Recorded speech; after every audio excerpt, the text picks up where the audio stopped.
Olá, para essa aula de hoje a gente vai falar sobre colisão e impulso. Vale lembrar que na aula anterior a gente definiu o momento linear igual a massa vezes a velocidade e que a variação do momento linear era igual a m dv dt, ou seja, que a variação do momento linear igual a m vezes a, ou seja, igual a força, tá?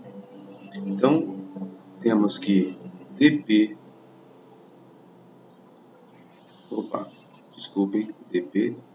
dt, né?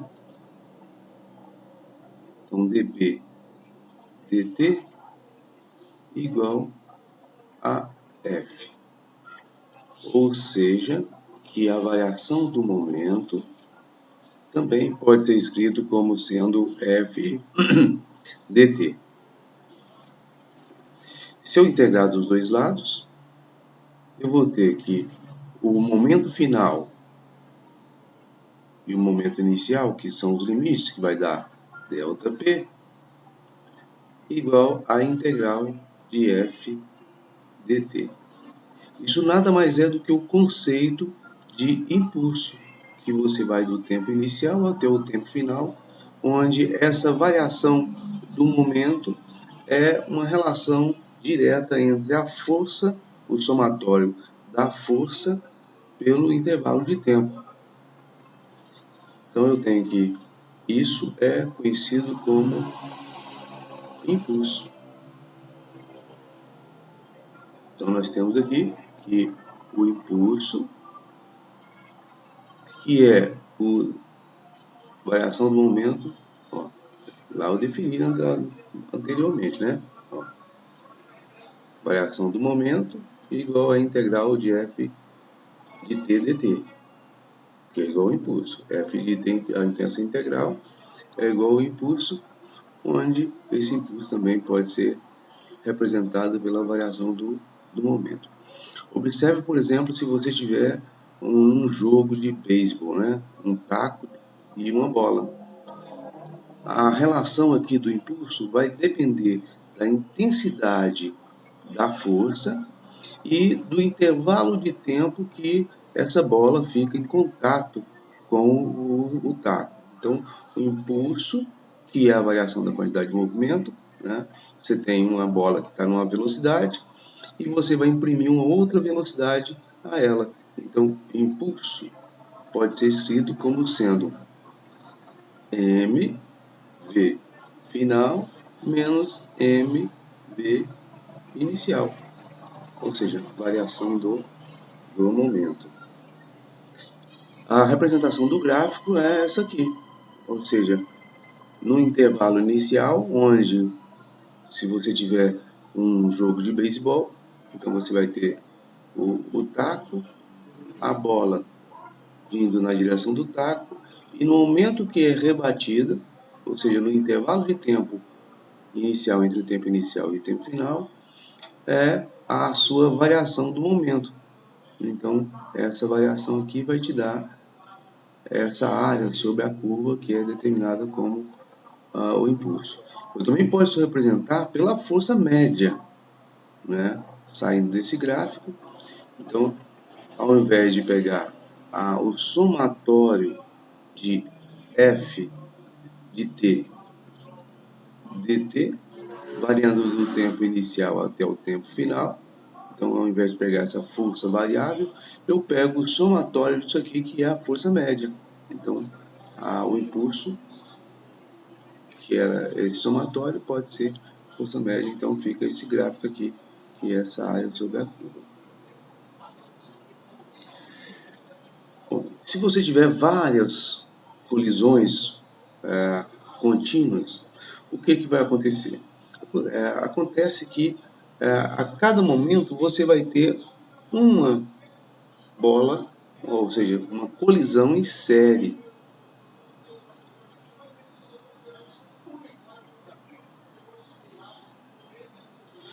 Nessa colisão em série, você vai ter forças atuando sobre o alvo. E as forças têm que ser um somatório de todas as colisões de cada partícula. Então você vai ter um momento associado a cada partícula.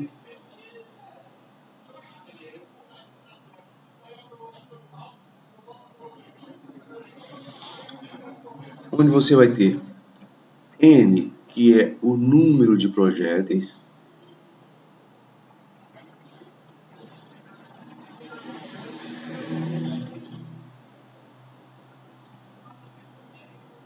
o ΔT, que é o intervalo de tempo,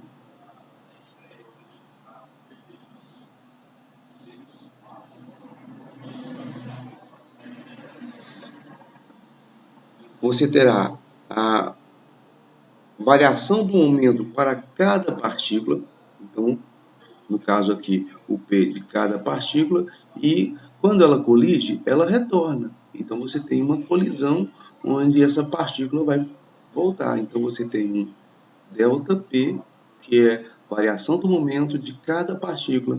Então, variação do momento de cada partícula.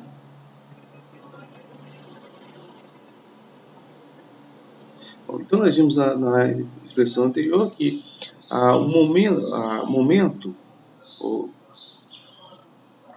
simplesmente esse impulso, ele é a força média vezes o ΔT. Então, se eu isolar a força média aqui, vai ser o momento dividido por ΔT. Bom, agora, na questão do alvo, se você for pensar, então o momento aqui, o módulo dele, se eu for pensar em módulo, ele é igual a n vezes ΔP, que é o número de partículas vezes o ΔP, que é o módulo dele.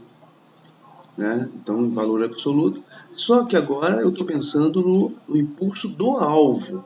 Então, o impulso do alvo, ou seja, a partícula colide contra o alvo e ela retorna. Então, o sinal de menos representa essa variação aqui. Então, no lugar da força média, a densidade, o impulso por ΔT, onde o impulso é menos n ΔP sobre ΔT. Só substituir no lugar do impulso n ΔP. Então, eu tenho aqui uma taxa de partículas que colidem, n sobre ΔT, onde m é a massa de cada partícula e ΔV a variação da partícula. Existem duas situações. Aquela colisão onde é inelástica, onde a partícula bate e para. Então, você tem a velocidade inicial, que é igual a v, e a velocidade final, que é zero. Então, velocidade final, ΔV é v final menos v inicial. Então, zero menos v, que vai dar menos v. E se elas ricocheteiam, né? Ou seja, se a colisão for elástica, ela bater e retornar, voltar com a mesma velocidade. Então, velocidade final v, velocidade inicial também v. Então, ficou v final menos v inicial.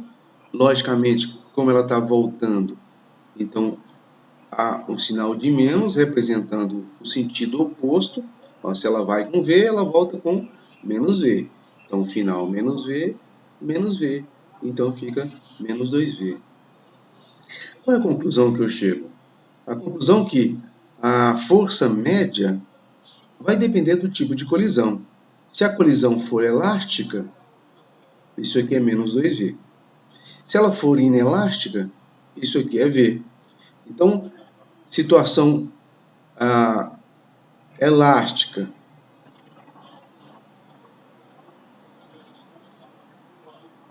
em relação à inelástica, A força elástica, ela é 2 vezes a força inelástica. Então vamos lá. Para representar esse tipo de colisão, a gente vai fazer 2 problemas. Então o primeiro deles, uma bola de 1,2 kg cai verticalmente em um piso com velocidade de 25 metros por segundo e recorreteia com velocidade de 10 metros por segundo. Então, a bola ela cai, e aí ela chega aqui, e aí ela sobe, ó, ela cai com uma velocidade 25 metros por segundo e volta com velocidade de 10 metros por segundo. O que eu tenho que ter em mente aqui? Aqui as velocidades, para calcular, porque ele quer o impulso recebido, o impulso igual à variação do momento, que é mv final menos mv inicial, tenho que lembrar que uma dessas velocidades aqui é negativa, né? Ou seja, se eu fizer aqui, vai ficar assim, ó, massa, posso colocar em evidência, velocidade final menos velocidade inicial. Então fica massa, velocidade final menos 10 menos 25. Como a massa é 1,2, então 1,2 vezes 35, que vai dar 42. Lembrando que é m vezes v, então é quilograma vezes metro por segundo. Então o item A está aqui. O item B. Se a bola fica em contato com o piso 0,20 segundos, 0,020 segundos, qual é a força média? Força média igual o impulso que eu acabei de calcular pelo intervalo de tempo, ou seja, 42 dividido por 0,020, que vai dar 2.100 newtons. Agora um para vocês. Em uma brincadeira comum, mas muito perigosa, alguém puxa uma cadeira quando uma pessoa está prestes a se sentar, fazendo com que a vítima se estatele no chão. Suponha que a vítima tenha 70 kg. Então, massa 70 kg. Cai de uma altura de 0,50 metros. E a colisão com o piso dura 0,082 segundos. Item A. Qual é o módulo do impulso? Para calcular o impulso, eu preciso saber ou a força média, que ela faz com o chão, ou a variação da velocidade. Lembrando que se ele vai cair, a velocidade inicial é 0. Então eu preciso mv final menos mv inicial. A v inicial é 0, então isso aqui desaparece. Eu preciso encontrar a velocidade final. Como é que você faz isso? Conservação da energia mecânica.